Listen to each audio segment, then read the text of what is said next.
Hello everyone. I was enlightened for 1.5 days. In this video I'm going to explain what happens when you're enlightened, what do you feel, and why did it go, and that. But what are the criteria of enlightenment? And for me, the enlightenment happened, I don't know, it was probably about 7 years ago or something. I was sleeping, and at about 6 in the morning I'm just about to wake up, and then that's when the enlightenment happened. And what actually happened was that as before my eyes opened, it was sort of like a visionless dream. I could see that Peter was just an idea, was just a bundle of ideas, and I could see that idea very clearly. And in that idea, it was seen as just an idea, so it disappeared. And what was left, and I'm going to use the analogy here of like computers and software. What was left was just a computer. The software was deleted, and what was left was just a computer. Now, this software, you can say, or ego, it's bound to whatever ideas are bundled in it, and it's ultimately always limiting. It always, whatever idea gets downloaded into that software, it's like you can say our subconscious is drawn to that and must compel to follow that software program if we're not aware of it. But once you're aware it's just a software program, you can stop identifying with it. And that's why the most critical word in enlightenment path is don't identify anymore. Simple. What are you not identifying with anymore? You're not identifying with the software program as being you. You realize I'm the computer that's powering it all. The software program needs me to run. The software program's not personal. It doesn't have a life of its own. It's just a bunch of binary codes. And the software program is never endingly being upgraded to its limiting input. Whereas the computer without software, which is us, is boundless, unlimitedless. It's contentless. It doesn't need software program. So when we're babies, we don't have this software program yet. And in order to get downloaded with this software, we must go to computer school. We must learn language. We must learn whatever it is, the binary code, but the language. So the language we use, we learn words, and then through words our mind starts compositing ideas. It takes Polaroid snapshots of who we think we are, and then it sticks all these Polaroid pictures together. And we have to go back into the past, like go through the hard drive to remember this identity, which sounds absolutely mad. It's like you're the computer, you're ever perfect, you're immaculate, you're untouchable, you're never affected by anything because you're not a something. You're just the life giver of things. You're the awareness, you're the focuser. You're ever immaculate, you're untouchable. And we go into this, retrieve into this hardware program back into the past of these old Polaroid snapshot photos, and that's the pseudo-identity, the ego, which is a software program. It's not personal, it can't run on its own, and it needs us. We are the life giver, we are the power cord for it. And when you pull the power cord, means you stop identifying with the software as being you. You realize the impersonalness of it, and that's one of the most powerful things, that you see and feel the impersonalness. It's just software program. Alright, your monkey mind software program's going crazy all day and creating all these judgments, and then the software program's responding to its own judgments and creating all these emotions, and because we're so infused with it, it creates all this turmoil and even sickness within us. But all we need to do is in any moment we can stop and just look at it. We can just look at it and observe it with a distinguishment and discernment between us and it. I don't need to feed it. I might be, as Muji says, he's a guy that I like watching mindfulness videos. His name's Muji, M-O-O-J-I. But he says we might be compelled to identify. No, sorry, we might be habituated to identify, but we're not compelled to identify. So that's very powerful words. Just because it's a habit and it's in our culture and everything, the song lyrics, the movies, our culture, the teachers, everyone tells us in this world that we are this software program. We don't have to buy into that story anymore. We've got our own common sense and intelligence, and we can see, fuck, it's just a software program. It's not who we are. And I can stand back and I can look at this software program and say, you're just a software program. I don't need to identify with you. And you're not personal. And I am the life giver of you. And this is where distinguishment and discernment happens. But with enlightenment, it happens, as they say, by grace. You can't be enlightened because what's happening, we're running in our software program always. The feeling of enlightenment felt like in that first few seconds when this software program was recognized as not me, in the first 3 seconds, as that software program disappeared, 1,000,000 kilograms disappeared with it. And we've become so accustomed to this 1,000,000 kilograms like squashing us that we don't know any different.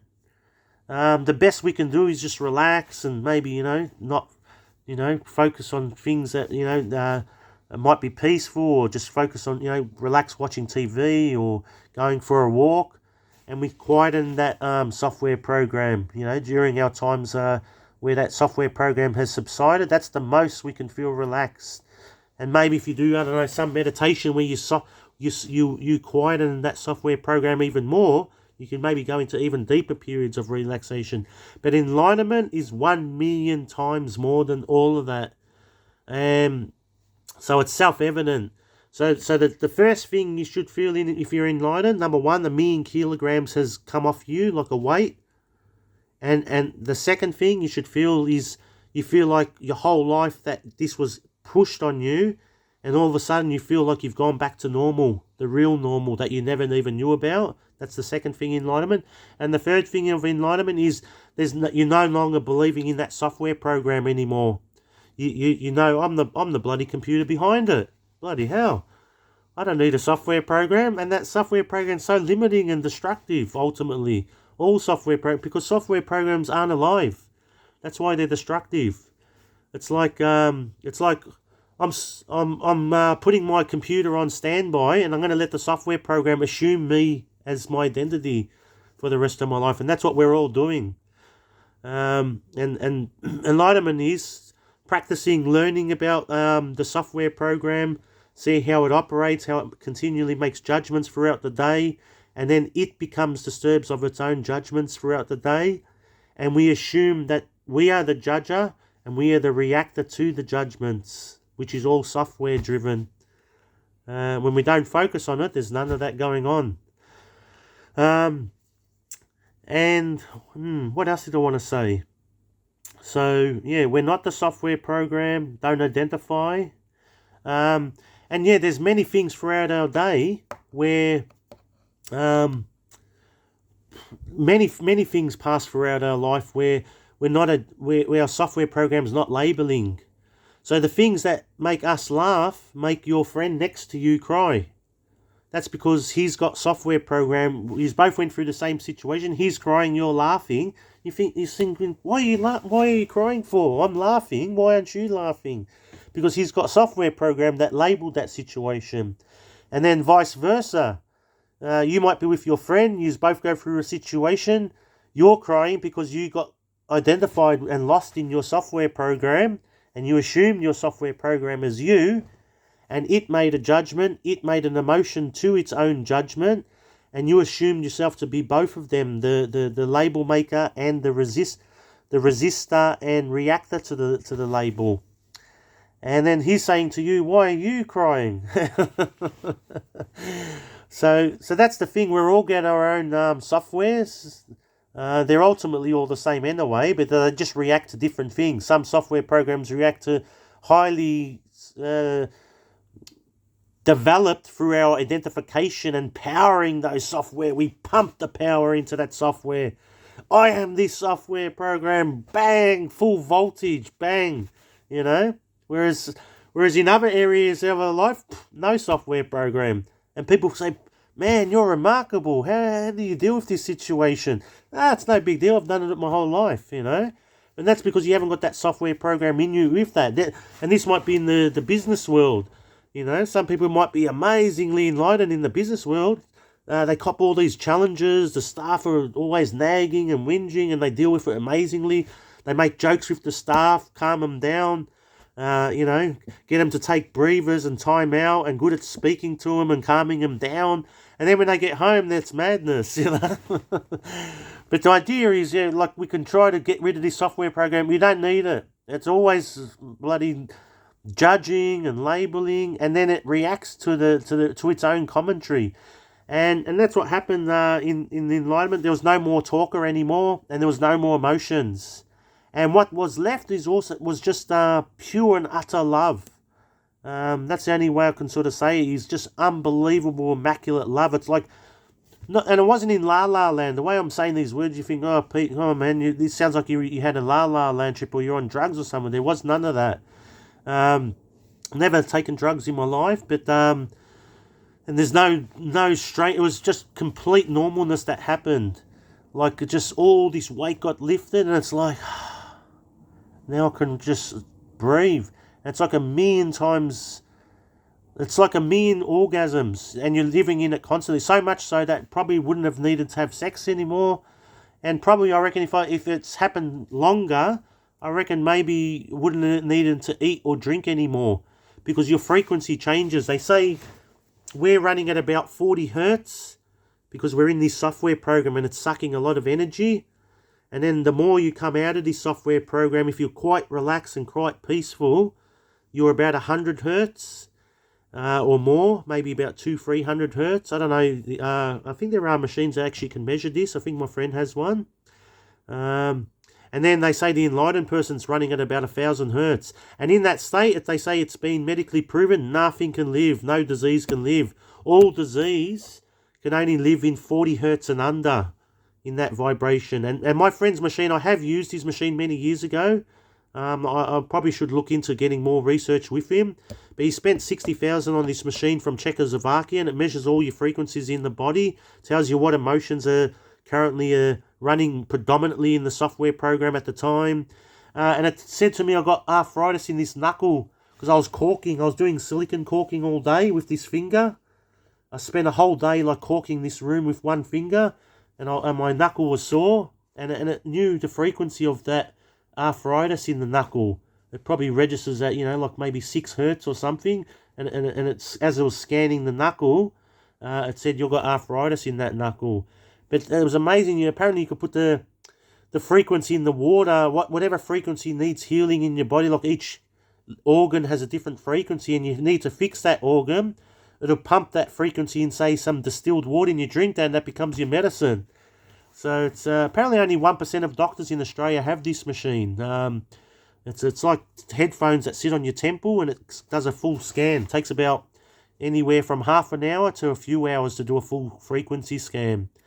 But yeah, it was pretty interesting, and I think you can probably, I'd like to maybe look into it one day where I can measure frequencies, and maybe it's sort of like in the Star Wars movie when they get that, one of the latest Star Wars movies where they measure in front of all the Jedi's Anakin, and they put that electronic device on him, and they scan him, and they say, look at the metachlorins on it, I think it's called, and that's like 1,000 hertz he's reading. Look, guys, this guy's a future Jedi.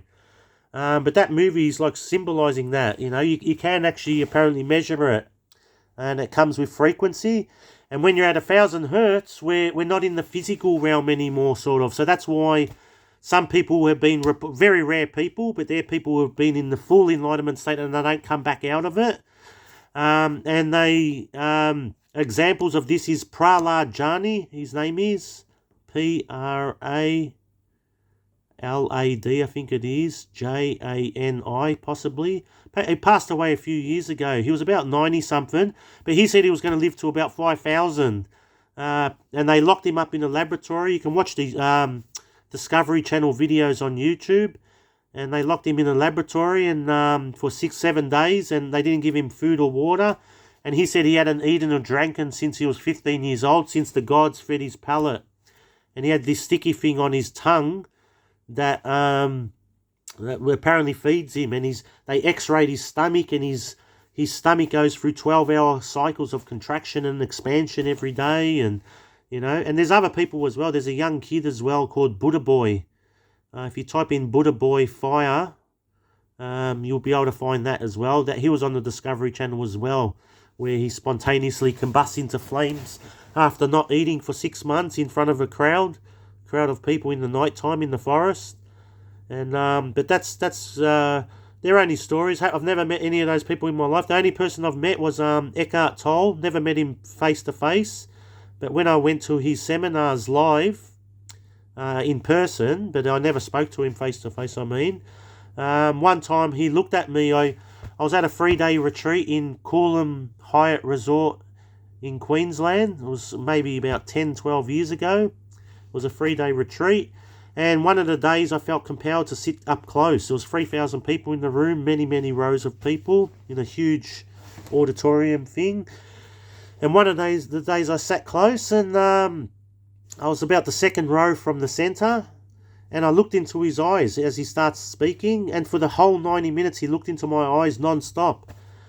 And there was no software program talking. There was just dead silence while I'm watching him speak. And I was very calm and peaceful, obviously, because there's no software program running. And I'm just watching his eyes, he's watching my eyes. And he looked at me non-stop for 90 minutes. And at the 90 minutes, I was probably going to become enlightened, and it didn't happen. I felt this big explosion in me, and I started to cry. And he was like looking at me saying, "Come on, Pete, don't identify. As he's looking at me, and instead I just cried instead and identified. And then he stopped his talk and walked off stage. And so I've had many moments where I could have been enlightened. I'm not enlightened now. I still have the software program like everyone else. I still have the monkey mind. I still have the emotions and the reactor to that, which is all software driven. And I know that I'm fueling it, but that's just where I am at now, pretty much like everyone else. But at least when it does happen in me, what's different, it's in the last 20 years or 25 years since I've been doing mindfulness, I can see the software program. I know it now. It doesn't run itself for months on end. I'll know it within a few seconds. And yes, maybe I'll let the software program swear at the parking officer or whatever. But it still does it. Still likes to complain in traffic about people driving slow in the lanes and that. But I'm still aware of it as it's happening. And there's probably still a part of me that still wants that identification to happen, and that's what keeps it running. So if I wanted to, maybe I could probably do a proper meditation. Say, Pete, when you're going to go in traffic today, you're not going to complain about who drives slow in traffic. It's their business. Just mind your business. You just go around them or whatever, even if they're in the right lane, whatever. So, but that's up to, and that's what it's up to us. We can do mindfulness. Observe the software, see how it affects our lives, see how much dramas it creates, see how it causes us to lose our jobs. It limits us, it creates unnecessary fears, which are irrational and unnecessary and unneeded. But when you fully believe in this software program, it doesn't seem irrational. It seems completely justified. And that's what happens when it's the reversal of this irrationality and seeing that it's not rational, and it's not needed, and it's not functionable, and it's not beneficial to our lives, is seeing it's just a software program. Pulling our identity out of it, realizing that we're the one that's plugging the power into it, we're the one that's fueling it, and noticing how it makes the judgment, and then in 1 second, it'll make a comment, or it'll feel a response to its own comment. And as you become more aware, you realize that it's speaking pretty much throughout your whole day. It's making judgments on your behalf. It's interpreting people and situations. And the more you become present with people and situations, the more at peace you are. And the more you see depth to people and situations, the more you can feel attraction to people and situations that you never could before. Because you're listening to that software program, and you can only go by the corresponding boundaries of that software program. So that's where freedom comes. Enlightenment is freedom. You're unbounded. You can do and be anyone you want. You no longer have a software program defining who you are. Alright, I think I've had enough for this talk. So thank you very much for listening. See you, my friends.